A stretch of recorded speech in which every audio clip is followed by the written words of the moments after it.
What is up, everyone? It's Demolition Derby for Life. I'm here going to do a new car video and the first and almost the final update. Basically, this car is built, ready to rock and roll.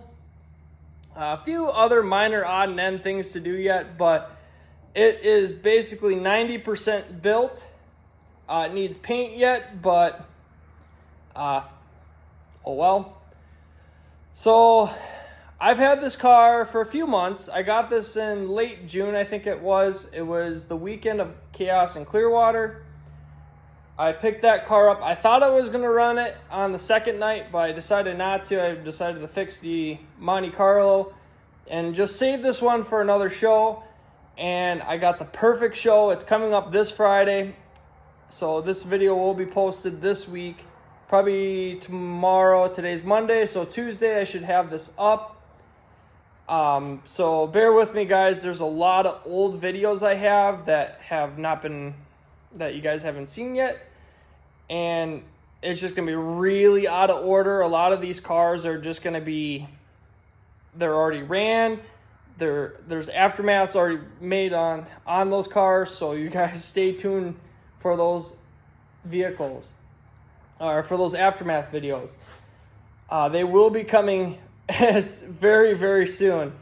I've just been falling behind. I've just been chaotic. I've been trying my best to stay up on videos, but with how many derbies I'm running and how many cars I'm building, it's just so hard to keep up with everything. I only post about 2 videos a week, so it's just been falling farther and further behind. So you guys will get to see some videos in the wintertime that will end up being shot in the summertime. So, oh well. So this car has been sitting in my shop for about a few months, and if one of you asked, what is that car? A lot of you guys have been telling me to run one of these, and I finally got it, and I'm pretty stoked to running it this weekend. As I said, it's running this Friday. This will be ran at Minnesota Throwdown. Trackshot Live will be recording everything, so you guys will get to see me run if you watch that channel. If not, definitely go check them out. It is a free derby they basically record all the show, or they go live for every show that they go to and promote, and you get to watch all that for free. So I would definitely check that out.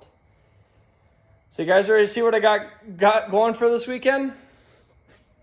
I got a 1990s or early 2000s, I cannot remember for the life of me, Toyota Camry. I am so stoked to actually run one of these, and it looks actually pretty killer. I will be running this in the bone stock class, so it's very light build, not much I can do. And frankly, I love running bone stock classes. They're easy, they're cheap, and they're fun. If I junk a car in one run, oh well. But I think this one is going to hold up very well. This is actually a very, very clean car for the most part. Very minimal rust on the body, frame, subframe, everything else is pretty clean. So we're going to find out how this thing holds up. So I bought this off of a subscriber, guys, actually. And I will give him majority of the credit. He spent a lot of time. He stripped this thing. He did all the wiring, everything. He bought a lot of stuff for this car. And I'm grateful that he decided to contact me and sell this to me. He bought the header, the fuel tank, and a battery box, which I actually have in a different vehicle, so I built one. But he basically, bought the car, stripped it, did all the hard work. And I'm grateful for him doing that. It shows me exactly what I really needed to do to run these kind of cars. And frankly, it doesn't take very much. It just takes time and patience. And frankly, I don't have that much time and patience. And I just want to give him a thanks for giving me the chance to get the car before anyone else. And hopefully you're down there this weekend. If you are, come say hi. You can definitely come check out this car. So it will be awesome. But so what we got going on in the back, we'll start here, just work our way around. So on the back here, we're allowed 6 strands of 9-wire, all to sheet metal only, nothing to frame or bumper. And I'm only using 4. That's really all I see necessary. I might end up adding 1 or 2. I might add 2 more if I really find a spot that I think might need it. But I normally do 2 to the speaker deck to hold that together and to keep this from popping up.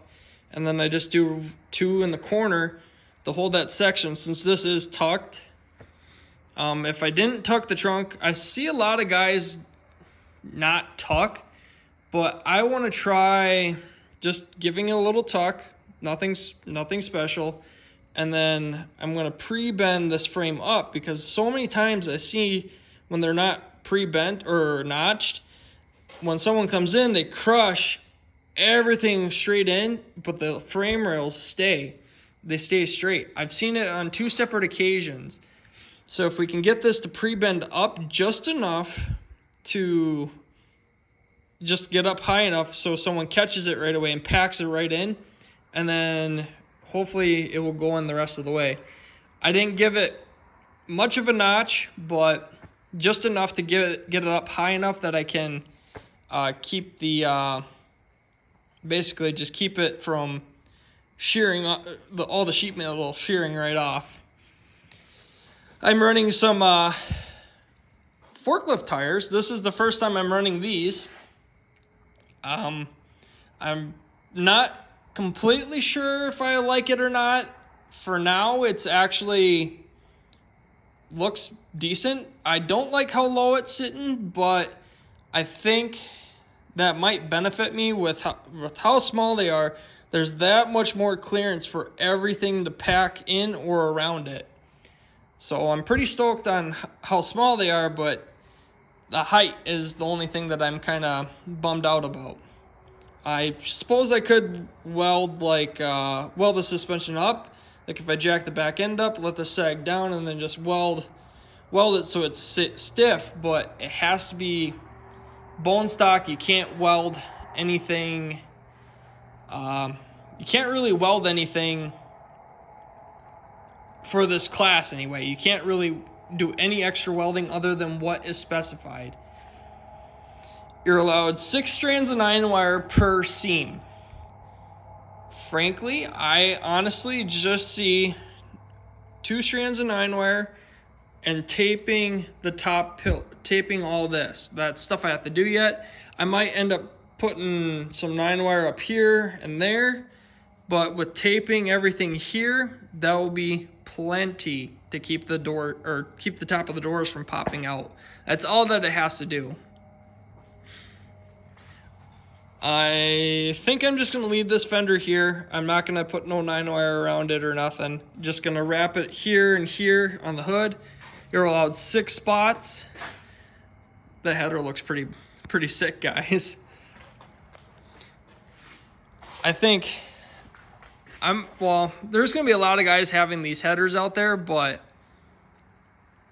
from what they sound like, they scream, and it's absolutely phenomenal how this sounds. So I'm going to definitely try to be a showboat out there, or at least try anyway.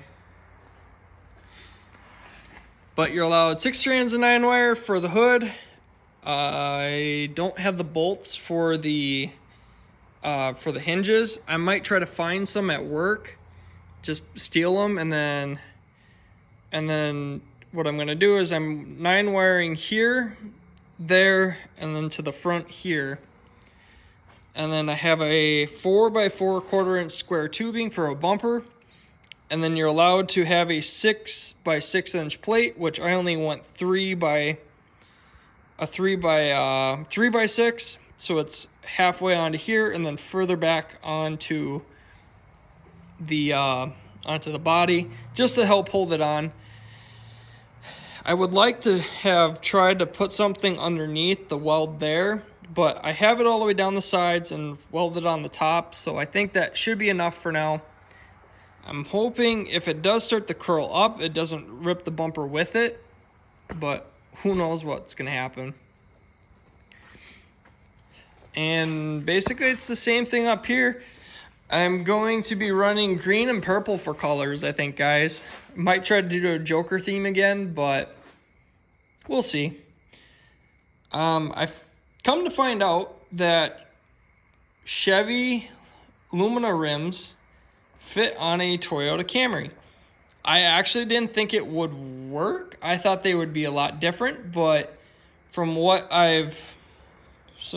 but from just trying and test fitting, they fit. So I had some narrower rims, but they wouldn't work with how they're too narrow and they hit the caliper, so they won't slide on all the way. So you have to run factory tires or no brakes up front, which realistically I'm kind of used to not running brakes, but oh well. Driver's door is welded. I just do basically 5 on, 5 off kind of deal. Just weld, same thing there. I don't really weld the bottoms to the rocker panels. I don't really see any not really necessary to do it, but oh well. Running some window net. I feel like that's gonna be a good factor to put in for this show at least. I do run it and I don't run it, so it's kind of whatever. I know a lot of guys down south don't run it, but that's kind of a Minnesota thing. We love our window nets. Got my basically to protect me, just in case like the hood or anything would come up and in, and to keep this top corner here from collapsing in on top of me if I would get rolled. But that's why I also put a halo bar in. I don't think I'm going to get rolled with how low I'm sitting to the ground, but you never know. It can happen. And you can see here is what I'm going to do. Tape here, 9-wire. It's basically the same thing on the other side that I will do. But realistically, this car has taken, with it already being stripped and most of the wiring and everything done, I still have to clean everything up and make it nice and zip tie stuff out of the way. But that is stuff I can do in the next day or so. It is only Monday, and basically the car is done other than a few other minor odd and end things. The hard things I had to do is weld the door tonight, make a battery box, and then just 9-wire and holes in the hood. Otherwise, everything else was pretty much done. I did end up getting this nice gas tank with it. I decided to make a floating gas tank holder. I'm allowed a gas tank protector, but it can't really go to sheet metal, and frankly, I didn't want to mount this to the floor because it's so boxy, and the floors they're not square or wavy like Alumina is. So I figured the best way to keep this protected is have it floating on the cage. I might add some extra stuff in, but honestly, I don't think I will. I'm just going to leave it just how it is. The body is very, very clean for the most part. A little bit of rust and stuff, but the floors are not rotted out. Everything seems to be in tip-top shape. So, and then I do have, it's technically a 4-point cage, but I'm running the factory dash bar, I guess you could say. And we're gonna see how that holds up. We'll see if it'll fold in half, and I'll decide to actually put a different dash bar in the next one, or We'll see how it does. If it ends up, like I said, folding in half, definitely will replace the next one. But I think it will take quite a bit to bend that bar. I've seen them run in a lot of different cars and they seem to be fine, but for the most part, I think we'll be okay. We'll find out. But there you go, guys. There's a little look at the Toyota Camry, my very first one that I will be running.